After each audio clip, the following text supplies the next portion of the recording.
Hello friends, welcome to real chemistry. और आज हम लोग स्टार्ट करने वाला है थर्मोडायनामिक्स और चैप्टर नंबर 5 एनसीईआरटी। इसमें हम लोग एनसीईआरटी के टॉपिक्स एंड जेईई और नीट और कॉम्पिटिटिव के एमसीक्यूज भी टैकल करेंगे।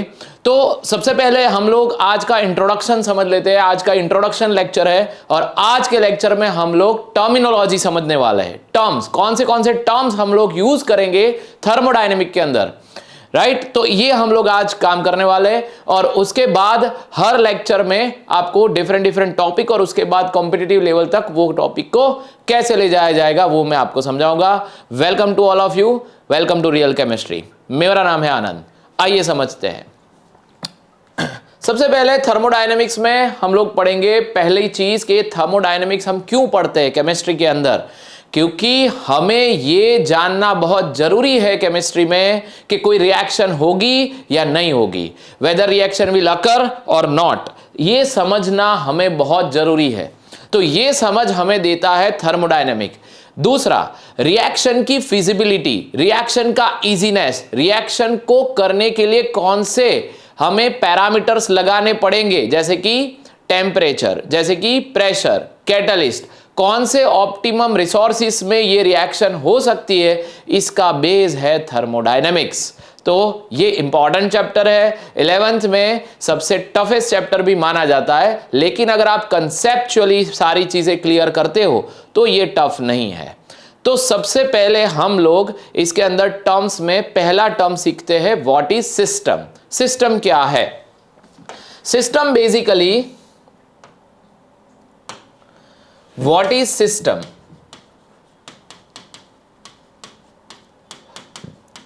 System basically it's a part of universe, it's a part of universe, universe का ही एक पार्ट है, it's a part of universe. दूसरा, it is separated by perfect boundary line, it is separated by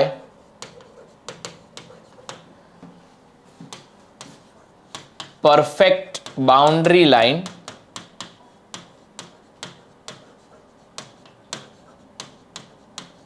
perfect boundary line, और उसके ऊपर हम लोग एक्सपेरिमेंट कर सकते हैं और ऑब्जर्वेशन को ऑब्जर्व भी कर सकते हैं। We can do experiment and note observation, and दूसरा क्या कर सकते हैं? ऑब्जर्व कर सकते हैं, ऑब्जर्वेशन कर सकते हैं। Is called system. इसको हम लोग सिस्टम मानेंगे। आई बात समझ में कि it's a part of universe. Sir ये कैसे पार्ट ऑफ यूनिवर्स, समझाइए जरा। ओके, देखो, मेरे पास एक सिलेंडर है, सिलेंडर के अंदर मैंने भर दिया है O2 गैस। सो इस O2 गैस के जो मॉलिक्यूल्स है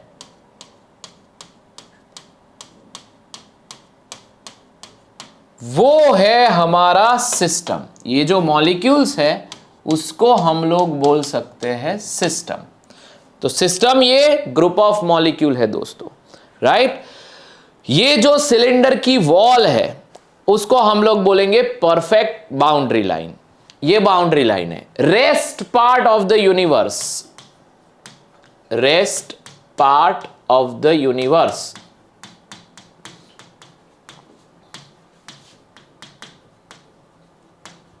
इज कॉल्ड सराउंडिंग। उसको हम लोग क्या बोलेंगे बेटा?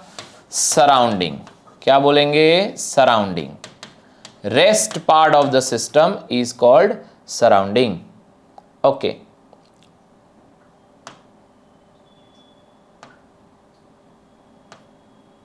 इसको थोड़ा छोटा कर लेते हैं, इसको बोलेंगे सराउंडिंग। तो सिस्टम प्लस सराउंडिंग, इसका मतलब क्या होगा? सिस्टम प्लस सराउंडिंग, इसका मतलब क्या होगा? यूनिवर्स। ओके तो पहला टर्म आपको ये सीखना है, व्हाट इज सिस्टम। सिस्टम का मतलब है it's a part of universe. जैसे कि आप एक क्लासरूम में बैठे हो तो क्लासरूम की दीवार है जो है वो परफेक्ट बाउंड्री लाइन है जो यूनिवर्स से आपको अलग करती है। आप एक मॉलिक्यूल हो क्लास में बैठे हुए तो आप सिस्टम हुए, राइट। बाकी का सारी चीज है सराउंडिंग। इस तरीके से आपको समझना है सिस्टम। अब इसमें थर्मोडायनेमिक्स में मैं कभी भी बोलूंगा कि सिस्टम का क्या है, सिस्टम कौन से स्टेट में है। सिस्टम मतलब ग्रुप ऑफ मॉलिक्यूल सब्सटेंस, जिसको हम लोग सिस्टम बोलेंगे। ओके आइए समझते हैं सिस्टम के कितने टाइप्स होते हैं। तो नेक्स्ट टॉपिक है टाइप्स ऑफ द सिस्टम। क्या है? Types of the system. Next topic है types of the system.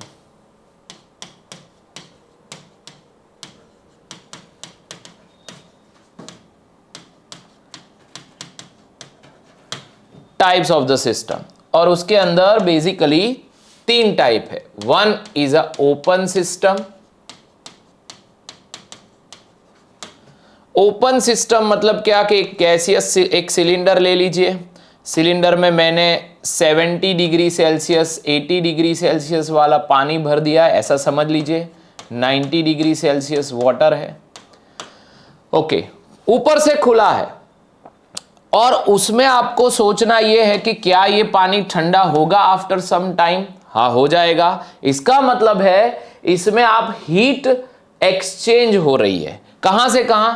System में से निकल के सराउंडिंग में हीट पहुंच रही है, राइट। तो heat can exchange, heat can exchange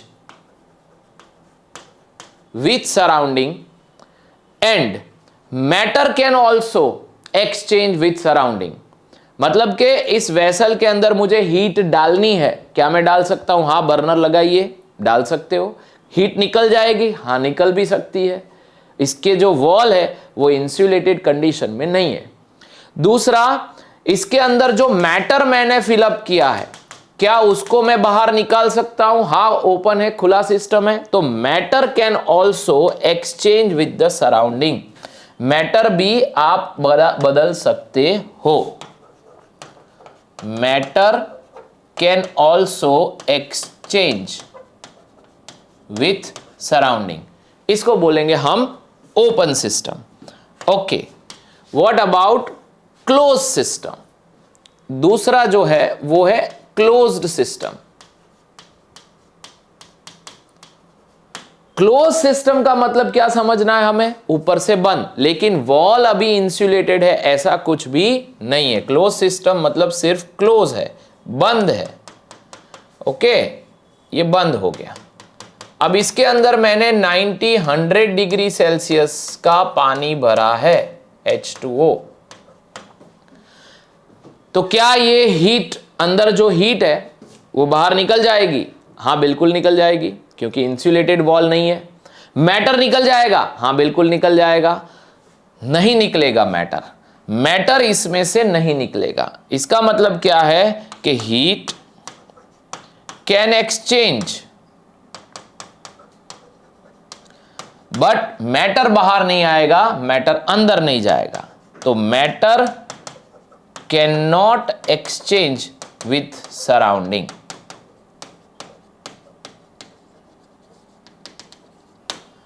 ठीक है, मैटर एक्सचेंज नहीं हो सकता, उसको हम बोलेंगे क्लोज सिस्टम। तीसरा सिस्टम है आइसोलेटेड सिस्टम। थर्ड सिस्टम है आइसोलेटेड सिस्टम।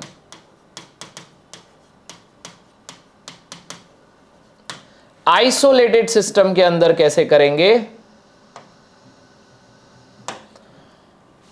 आइसोलेटेड सिस्टम जिसमें वॉल जो है वो इंसुलेटेड है, ऐसा समझिए।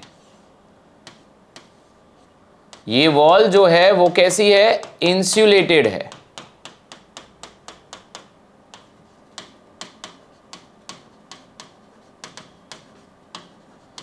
और इंसुलेटेड वॉल में से हीट एक्सचेंज नहीं हो सकती। And matter can also, matter can't exchange with surrounding, with surrounding.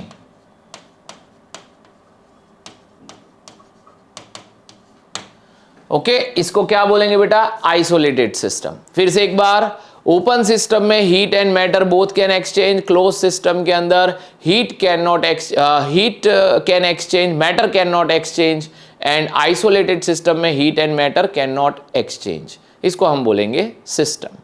Okay, दूसरा आप समझना है कि स्टेट ऑफ द सिस्टम क्या है। क्या बेटा? State of the system, state of the system. जैसे कि एक एग्जांपल से समझाता हूं कि स्टेट को कैसे समझना है। यहां पे स्टेट ऑफ द सिस्टम का मतलब यह है, मान लीजिए कि कोई बच्चा है क्लासरूम में और उसके मम्मी डैडी आए और बताया, पूछा कि भाई इसका पढ़ाई कैसा चल रहा है, और मैं क्या जवाब दूंगा? अच्छा चल रहा है, बुरा चल रहा है, मीडियम है, ओके है, ये ऐसा कुछ जवाब आएगा नहीं। मुझे देना है उसको, स्टैटिस्टिकली आंसर करना है। उसके स्टैट्स क्या है, मतलब कि मुझे एक मेजरेबल प्रॉपर्टी होगी, उसको रिप्रेजेंट करना है। तो उसका मेजरेबल प्रॉपर्टी है मार्क्स, जो रिप्रेजेंट, जिससे मैं रिप्रेजेंट कर पाऊंगा, मार्क्स से मैं रिप्रेजेंट कर पाऊंगा कि उसकी स्टडी कैसी चल रही है। आई बात समझ में? अगर अर्थक्वेक आता है तो कैसा अर्थक्वेक आया, उसकी मेजरेबल प्रॉपर्टी क्या है, तो वो उसका जो स्केल होता है उस स्केल से पता चलता है। तो सिंपल बात है कि ऐसी कोई भी सिस्टम है जिस सिस्टम की मुझे स्टेट को एक्सप्रेस करना है, तो कुछ मेजरेबल प्रॉपर्टी के जरिए ही आप उसकी स्टेट को एक्सप्रेस कर पाओगे। और वैसी मेजरेबल प्रॉपर्टी है बल्क प्रॉपर्टीज जिसको बोलते हैं, वेरिएबल्स जिसको बोलते हैं, वो है pressure, volume, temperature and mole. तो pressure, volume, temperature and mole, जिसके जरिए आप सिस्टम की स्टेट को एक्सप्रेस कर सकते हो। तो state of the system, state of the system can express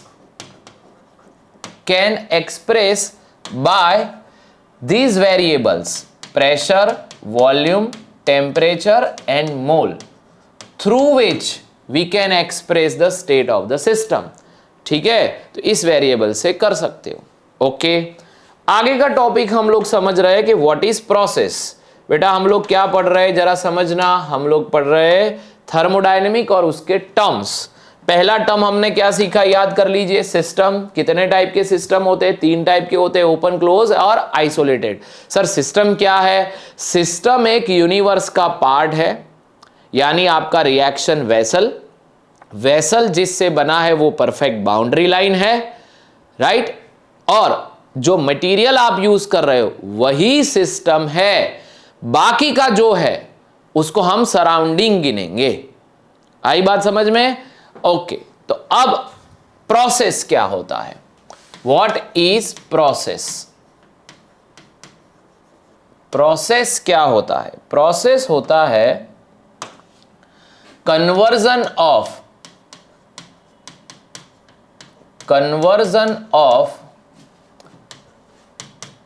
state of the system, state of the system from one state to another state। Conversion of state of the system from one state to another state is called process। इसको ही हम लोग क्या बोलेंगे बेटा? Process. क्या बोलेंगे? Process. इसको ही हम लोग क्या बोलेंगे? प्रोसेस। एक स्टेट है जिसको डिफाइन करने के लिए 4 वेरिएबल्स मैंने आपको बताया। एक सिस्टम, उसका एक स्टेट में रिप्रेजेंट करता हूं। मान लीजिए ये एक सिस्टम है और सिस्टम का प्रेशर P1 है, वॉल्यूम V1 है, टेम्परेचर T1 है और N2 हो रहा है। इसको हम रिप्रेजेंट कर दिया इनिशियल स्टेट में। ठीक है, N1 लिख देता हूं, N2 नहीं, N1 है, ऐसा समझिए, N1 है। ओके, अब फाइनली उसके ऊपर मैंने कुछ किया, जो किया उसी को बोलेंगे प्रोसेस। ठीक है, प्रोसेस किया तो प्रेशर P2 हो गया, वॉल्यूम V2 हो गया, टेम्परेचर T2 हो गया और मोल N2 हो गया। यानी कुछ करने से इनिशियल स्टेट में से फाइनल स्टेट में अगर सिस्टम आ रही है तो इसको हम लोग बोलेंगे प्रोसेस। आई बात समझ में? What is process? Process is conversion of the state of the system from one two another is called process. Okay, आगे बढ़ते। ऐसे कितने टाइप की प्रोसेस हो सकती है? तो प्रोसेस के जो टाइप है वो मैं यहां लिखते जाता हूं, आप समझते जाना। पहला टाइप है आइसोथर्मल प्रोसेस। क्या बेटा? Isothermal process. दूसरा टाइप है एडियाबैटिक प्रोसेस। तीसरा टाइप है आइसोकोरिक प्रोसेस। Isochoric process. चौथा टाइप है आइसोबैरिक प्रोसेस। पांचवा टाइप है साइक्लिक प्रोसेस। एंड उसके बाद आएगा reversible process. And obviously reversible है तो इरिवर्सिबल भी होगा, रिवर्सिबल प्रोसेस। इतने टाइप की प्रोसेस है। उसमें पहला प्रोसेस क्या है कि अगर आइसोथर्मल, कि अगर सिस्टम उसकी स्टेट को चेंज कर रहा है बेटा, और इस चेंज के दौरान टेम्परेचर अगर सेम रहता है तो उसको आइसोथर्मल बोलेंगे। आइसो मतलब सेम, थर्मल को आप रिलेट करना टेम्परेचर के साथ। तो इसमें क्या कांस्टेंट रहेगा? टेम्परेचर कांस्टेंट अगर रहता है, ऐसी कोई प्रोसेस अवेलेबल है तो उसको हम लोग बोलेंगे आइसोथर्मल प्रोसेस। आई बात समझ में? ओके। एडियाबैटिक प्रोसेस, कि अगर कोई ऐसी सिस्टम है जिसके वॉल इंसुलेटेड है, जिसके अंदर हीट नहीं जाएगी, तो अंदर जो सिस्टम है उसकी हीट अगर कांस्टेंट रहती है, हीट कांस्टेंट रहती है। क्या रहती है बेटा? हीट कांस्टेंट रहती है, तो इसको हम लोग बोलेंगे एडियाबैटिक प्रोसेस। आइसोकोरिक प्रोसेस, जिसमें वॉल्यूम कांस्टेंट रहेगा, इसको हम लोग बोलेंगे आइसोकोरिक प्रोसेस।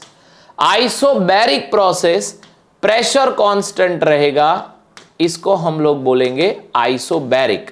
साइक्लिक प्रोसेस, मान लीजिए कि एक रिएक्शन है जिसके अंदर इनिशियल स्टेट है P1 V1 T1, उसके बाद हो गया P2 V2 T2 प्रोसेस किया, उसके बाद हो गया P3 V3 T3, लेकिन चौथे स्टेप में वापस से आ गया P1 V1 T1। तो क्या हो रहा है यहां पे? इनिशियल स्टेट वापस से रीगेन हो रहा है। और जब ऐसा होता है, इनिशियल स्टेट वापस से जब रीगेन होता है, ऐसी प्रोसेस को हम लोग क्या बोलेंगे? Cyclic process. तो इनिशियल स्टेट रीगेन होना, इसको बोलेंगे साइक्लिक प्रोसेस। रिवर्सिबल प्रोसेस हम आफ्टर सम लेक्चर, यानी एक या दो लेक्चर के बाद वाला टॉपिक है, तो हम लोग वहां पे लेंगे रिवर्सिबल प्रोसेस। ओके, वापस से एक बार रिवाइज कर लो। First, what is system? Small part of the universe separated by perfect boundary line, और सराउंड, बाकी सारी चीजें सराउंडिंग है। और सिस्टम तीन टाइप की होती है, ओपन, क्लोज और आइसोलेटेड। ओपन में मैटर एंड हीट दोनों एक्सचेंज होंगे, क्लोज के अंदर मैटर नहीं होगा, ओनली हीट होगा। और तीसरा आइसोलेटेड, मैटर भी नहीं होगा, हीट भी नहीं होगा। ऐसा कोई सिस्टम जनरली नहीं होता है आइसोलेटेड सिस्टम, उसमें रियल एग्जांपल्स नहीं मिल सकते, हाइपोथेटिकल है, इमेजिनरी है, राइट। उसके बाद हमने पढ़ा कि स्टेट ऑफ द सिस्टम क्या है। तो सिस्टम की स्टेट को रिप्रेजेंट करने के लिए चार वेरिएबल्स है, pressure, volume and temperature and मोल। इस चार वेरिएबल से आप कोई भी सिस्टम की स्टेट को रिप्रेजेंट कर सकते हो, उसको एक्सप्लेन कर सकते हो, एक्सप्रेस कर सकते हो, राइट। तो अब है प्रोसेस। प्रोसेस क्या है कि एक स्टेट में से दूसरे स्टेट में हम जो कन्वर्जन करते हैं, जो भी करते हैं, उसको हम प्रोसेस बोलेंगे। तो देयर इज अ 5 या 6 types of process: isothermal, adiabatic, isochoric, isobaric, cyclic and reversible. Isothermal, मित्रों isothermal means what? Isothermal, iso means what? Iso का मतलब है सेम, और थर्मल को आप रिलेट करोगे टेम्परेचर के साथ। आइसो मतलब सेम, कॉरिक उसका वॉल्यूम कांस्टेंट है, आइसो मतलब सेम, बैरिक बार किसका यूनिट है? प्रेशर का, तो प्रेशर कांस्टेंट है।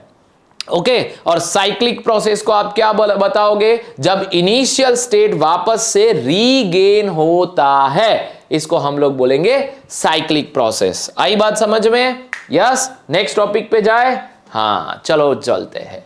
नेक्स्ट टॉपिक हमारा है बेटा स्टेट फंक्शन। क्या है? स्टेट फंक्शन, स्टेट फंक्शन और पाथ फंक्शन। दूसरा क्या है? पाथ फंक्शन है।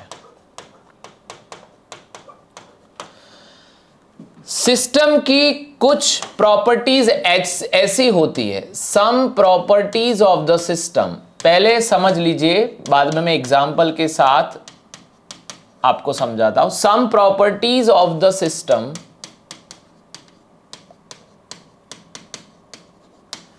Depend on state of the system. किसके ऊपर डिपेंड करता है? State of the system. समझाता हूं, 2 मिनट पेशेंस रखिए। क्या है? स्टेट ऑफ द सिस्टम के ऊपर डिपेंड करता है, but do not depend how the state is obtained. How the state is obtain, इस स्टेट को कैसे अचीव किया? दूसरे शब्दों में बोलूं, डू नॉट डिपेंड ऑन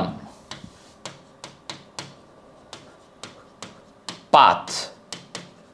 किसके ऊपर डिपेंड नहीं करता है? पाथ के ऊपर डिपेंड नहीं करता है।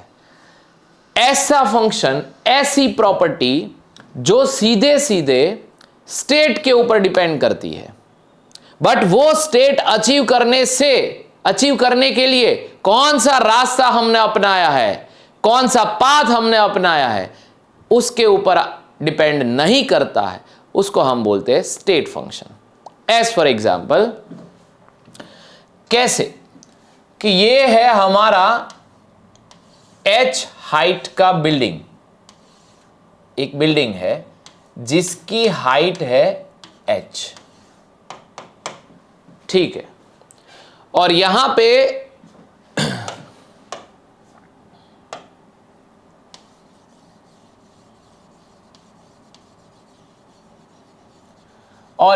पे इस h हाइट को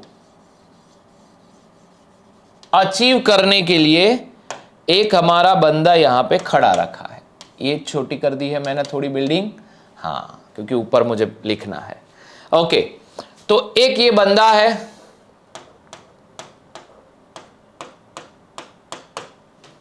इसको यहां पहुंचाना है।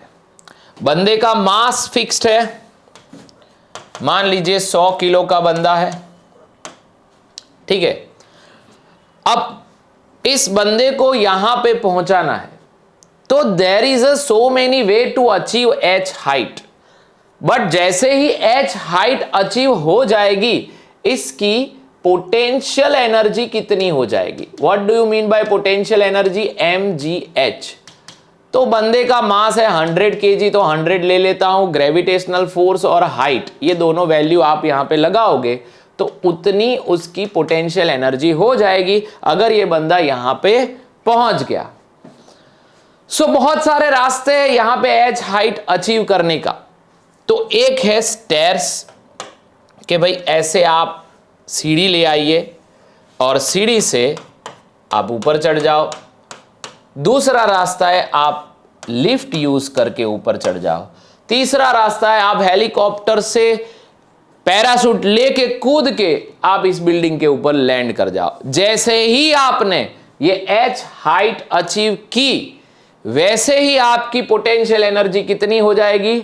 100 GH जितनी हो जाएगी। ये डिपेंड नहीं करेगा कि आपने कौन सा रास्ता लिया है, ये डिपेंड नहीं करेगा कि आपने कौन सा पाथ सिलेक्ट किया है, how the state is obtain. ये इनिशियल स्टेट है, ये फाइनल स्टेट है। तो पोटेंशियल एनर्जी सिर्फ और सिर्फ फाइनल स्टेट के ऊपर डिपेंड हुई, राइट? वो डिपेंड नहीं हुई कि इस बंदे ने स्टेयर से ये अचीव किया या तो फिर लिफ्ट से अचीव किया। So that's why we can say that potential energy is a state function, right?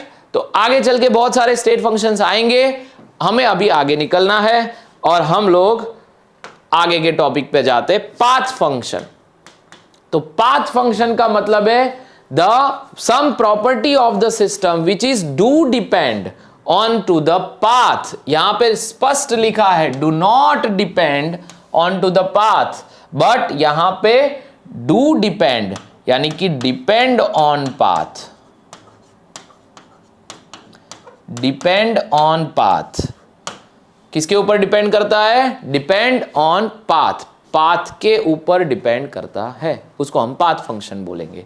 जैसे कि इसी एग्जांपल के अंदर पाथ के ऊपर क्या डिपेंड नहीं हुआ? Potential energy. लेकिन पाथ के ऊपर क्या डिपेंड होगा? वो है वर्क डन। क्या डिपेंड होगा? Work done. यानी यहां से जाएगा तो ज्यादा वर्क करना पड़ेगा, यहां से यानी लिफ्ट से जाएगा तो कम वर्क करना पड़ेगा। तो वर्क जो है वो डिपेंड करता है कि आप कौन सा रास्ता ले रहे हो, तो इसको हम बोलेंगे पाथ फंक्शन। आई बात समझ में? मेरी बातें आपको समझ में आ रही है? माई पेस इज ओके, आप कमेंट में लिखते जाना, मैं यहां पे लेक्चर डिलीवर करता जाऊंगा। आगे चलते हैं। दूसरा एक है extensive property and intensive property. Extensive property and intensive property. बहुत ही सिंपल तरीके से समझाता हूं कि आप मार्केट में गए पानी लेने, आपने 5 लीटर पानी लिया, तो 5 लीटर पानी में आपने और 10 लीटर पानी और ऐड किया।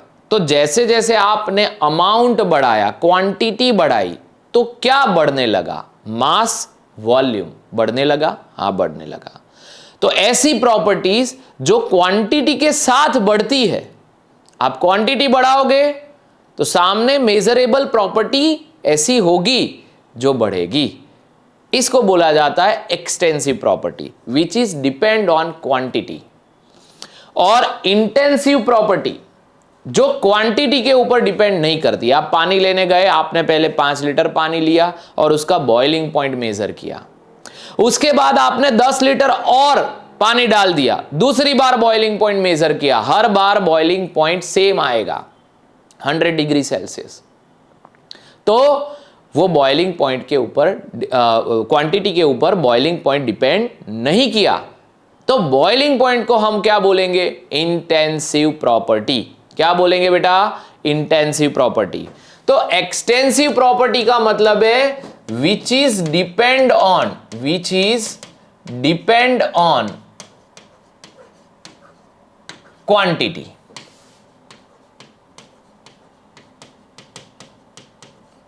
Which is depend on quantity.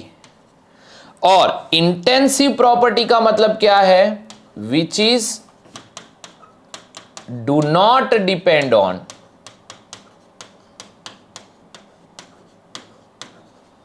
Quantity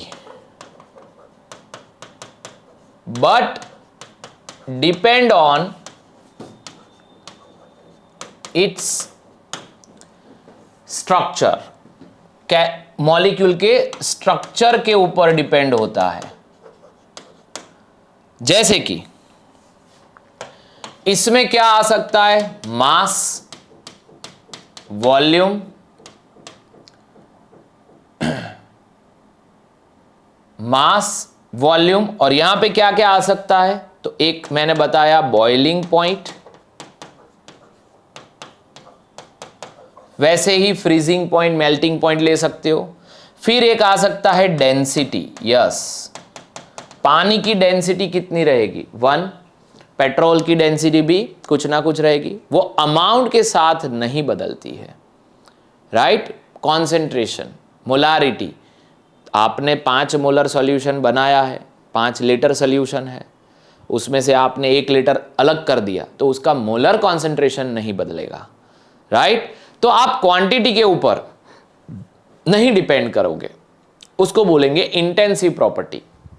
जो क्वांटिटी के ऊपर डिपेंड करता है, मास है, वॉल्यूम है, मोल है, उसको हम लोग बोलेंगे इंटेंसिव प्रॉपर्टी।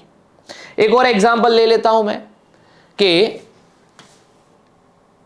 एक कंपार्टमेंट है जिसमें कोई गैस फिलअप किया गया है, गैस ए, इसके मॉलिक्यूल है गैस ए के, जिसका वॉल्यूम V है और टेम्परेचर T है। यहां पे गैस के मॉलिक्यूल जो है इस कंपार्टमेंट को मैं 2 पार्ट में डिवाइड कर देता हूं, तो आधा गैस इधर आ गया, यानी अब इसका वॉल्यूम V/2 है। लेकिन टेम्परेचर क्या होगा, ये स्टिल वही का वही होगा। इसका मतलब यह हुआ कि वॉल्यूम तो हाफ हुआ बट टेम्परेचर हाफ नहीं हुआ। तो टेम्परेचर क्या है, इंटेंसिव प्रॉपर्टी, एंड वॉल्यूम क्या है, एक्सटेंसिव प्रॉपर्टी। आई बात समझ में। तो आज के इस छोटे से लेक्चर के अंदर हम लोगों ने क्या क्या पढ़ा उसको एक बार फिर से रिकैप कर लेते हैं। System, small part of the universe, उसके ऊपर हम एक्सपेरिमेंट कर सकते हैं, ऑब्जर्वेशन कर सकते हैं, सेपरेटेड है परफेक्ट बाउंड्री लाइन से, उसको हम सिस्टम बोलेंगे। सिस्टम के 3 टाइप है, ओपन, क्लोज्ड, आइसोलेटेड, आपको पता ही है। उसके बाद मैंने स्टेट ऑफ द सिस्टम समझाया कि स्टेट क्या है। तो स्टेट को रिप्रेजेंट करने के लिए हमारे पास कुछ ना कुछ मेजरेबल चीजें होनी चाहिए। वो मेजरेबल चीज है pressure, volume, temperature and mole. उसके बाद आया हमारा conversion of the state, one state to another state, इसको हम बोलेंगे process. There is a 6 type of process: isothermal, temperature constant; isobaric, pressure constant; isochoric, volume constant; adiabatic, heat constant; cyclic, initial state regain होता है, उसको cyclic system बोलते हैं, right. उसके बाद मैंने आपको समझाया कि भाई स्टेट फंक्शन क्या है। स्टेट फंक्शन का मतलब है कुछ प्रॉपर्टीज ऐसी होती है जो सिस्टम की स्टेट के आधार पे चेंज होती है, नहीं कि वो सिस्टम का स्टेट कैसे अचीव किया। यानी सम property of the system do depend on the state but do not depend on the how the state is obtain, यानी पाथ के ऊपर डिपेंड नहीं करेगा। उसके लिए मैंने एक एग्जांपल दिया कि बिल्डिंग है, एच हाइट है, यहां से बंदा ऊपर जा रहा है, तो वैसे ही जैसे ही एच हाइट अचीव करेगा उसकी पोटेंशियल एनर्जी हर बार सेम होगी, चाहे कोई भी रास्ता ले ले, ओके। लेकिन हर बार जो बदले हुए रास्ते के साथ बदल जाएगा वो है वर्क, और वर्क के साथ है हीट, क्योंकि वर्क करने के लिए क्या चाहिए, एनर्जी और हीट। तो ये दोनों चीज जो है वो पाथ के ऊपर डिपेंड करती है, Q एंड W। इसीलिए वो क्या है, वो है path function, Q and W। But potential energy क्या निकली, स्टेट फंक्शन। उसके बाद मैंने बताया intensive property and extensive property.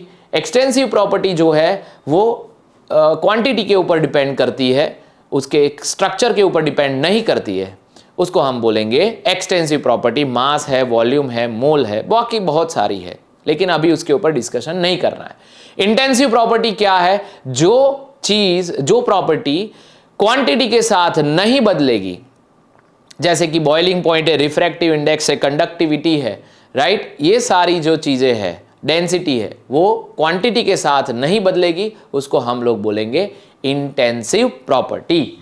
तो आज के लेक्चर के लिए इतना ही, राइट। आगे के लेक्चर में हम लोग डिस्कस करेंगे internal energy and first law of thermodynamic. Okay, जुड़े रहिए दोस्तों। Thank you very much.